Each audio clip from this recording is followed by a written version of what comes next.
and you wanna act like Keith, and you crave some soft cocoon boy for your Charlie Parker Green. Hello, it's November 25th, 1994, and we are in Los Angeles, California. My name is Henry Rollins, and right here is Mr. Wayne Kramer. And we're taking this short time to talk to Mr. Kramer about his new album, which is called The Hard Stuff, on Epitaph Records. And it's out now, so we're just going to talk about that, where the man is, where the man came from, and all that. So obviously the band, you know, you were from that everyone knows about is the MC5. And in the, I guess, late 60s into the very early 70s, you guys released 3 albums. Kick Out the Jams, which is a live one. Back in the USA, which is a studio. And the third one, High Time. And then the band broke up a little while after that. 72. Okay. What kind of music were you guys listening to be able to have that kind of musical maturity? I mean, I remember when I was 17, I had nothing together. And you guys had, at age 17, it was really together. You know what I mean? Really, you go, wow, what a band, you know? Well, we started out like any rock band, but when you start to look for, your muse, what are the things, what's the music that makes you feel good?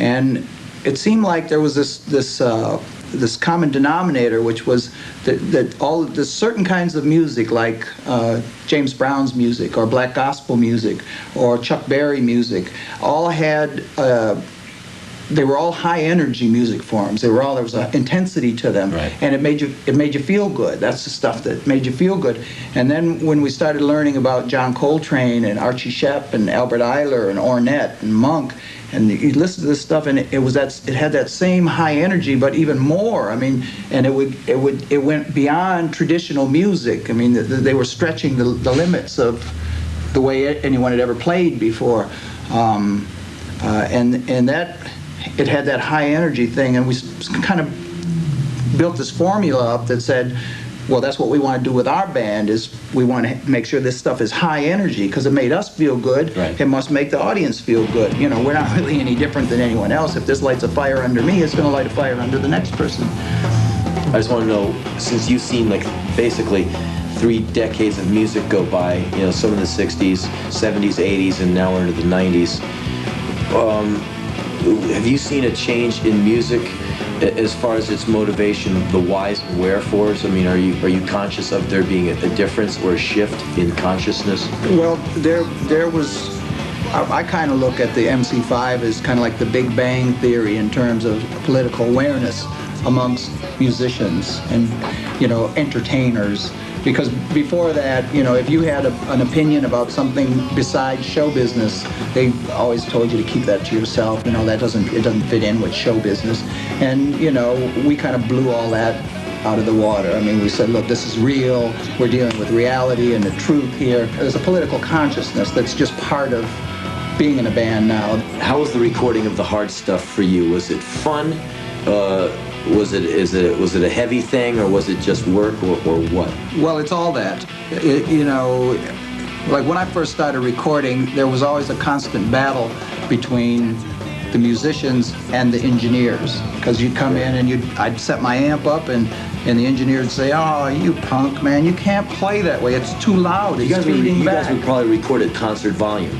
Well, you wanted your guitar to feed back. Right, and he said it's feeding back, and you're going, yeah. I said, yeah, I want it to feed back. Yeah, but it's distorted. Yeah, I know. Right? I want it to go. That's the sound. I mean, I don't just play the electric guitar. I play the electric amplifier too, But now, like cutting the hard stuff, the technology is caught up. And you can go in with a 100-watt Marshall and turn it on full blast and get any sound you want to get. So the important thing is the chemistry, the interaction of the actual human beings playing this music, and the energy level, all of the nuances. I don't care if the tempo speeds up a little bit and slows down. That's not important. What's important is the overall feel that you get off this track. Is this track alive or not? Somehow I can't see you having a hard time finding great people to play with, people who can really get it. And obviously, you use a lot of different people on the record. And, you know, from track to track, you know, there's different people showing up and different bands. I mean, you have the Melvins playing the song Poison. And the thing that runs through it, the consistency is everyone on all the tracks gets it, and they're playing their guts out. It's interesting, I mean, to me, to see and to meet these many musicians who've all been influenced by the MC5. They all know, you know, like where I'm coming from. I mean, Randy, a lot of them have like played MC5 songs in other bands that they were in there. So there's a line that goes, you know, kind of from the MC5 to the Ramones, you know, MC5 and the Stooges to the Ramones, and up through the Dolls, and then the kind of New York thing and the British you play with thing. Thunders. You and Thunders did stuff together. Yeah. We did stuff musical, together. Some things not musical. We did stuff together. I heard some about that. We won't go into it at this time. No, I wanted to ask you this, and this may be totally off base. Some of the songs, to me, are like on the hard stuff. They're like folk songs, high octane, you know, rocket fueled folk songs. And like they tell stories, like Crack in the Universe tells a story, Pillar of Fire tells a story, especially Crack in the Universe. You like zero in on these lives of these people. No, it is folk music. I mean, it's folk music for the folks. The nowadays. folks, right? It's not folk if music the folks like Peter, were, Paul, and if Mary. the folks were really angry. Yeah. If the folks or wanted if to go. the folks are paying attention. I Yeah. mean, if the folks are, you know, in touch with what's going on in the world, then, you know, I mean, that's, you know, you. At the risk of, you know, sounding sanctimonious, that's your job as an artist, is to, you're like a transmitter, and you know, you can see what's happening out there, and you're paying attention, and it all comes in and gets filtered back out in the work, you know. Okay, the song Junkie Romance, there's a lyric in there where it talks about a girl shooting up through her stocking, which you must have. I know you can't make that kind of thing up. Well, yeah. When people try and write about drug use or junkies or any of that stuff, if they've never seen it, done it, or been around it, you can always tell, because it's a movie version and not the real version. When I heard that, I went, man, this guy's been, you know, seen it. You know, and when you talked about Avenue D, Yeah. and if you ever go to the Village, you know, Avenue A is, you know, pretty beat, B is pretty beat, and by the time you get to D, It's hairy. either you're looking to score, looking to hurt somebody, or looking for the way out. You know what I mean? It's kind of like the Cairo market. Yeah, I got it. Works.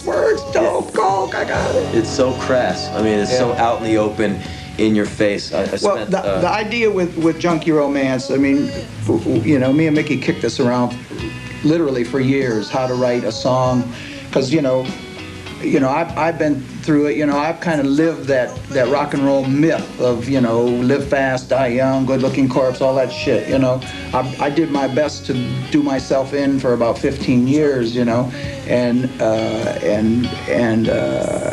it is a myth. It's all horseshit. You know. And so to come out the other side and to see people all around us, and to see people, you know, our friends and my friends and people that, you know, I love and admire in music, people like Charlie Parker or Jimi Hendrix, and what happened to them, you know, this is not romantic. This is not glamorous. There's nothing cool about it. You know, it's a huge waste of time and energy, and your time is the most important thing you got.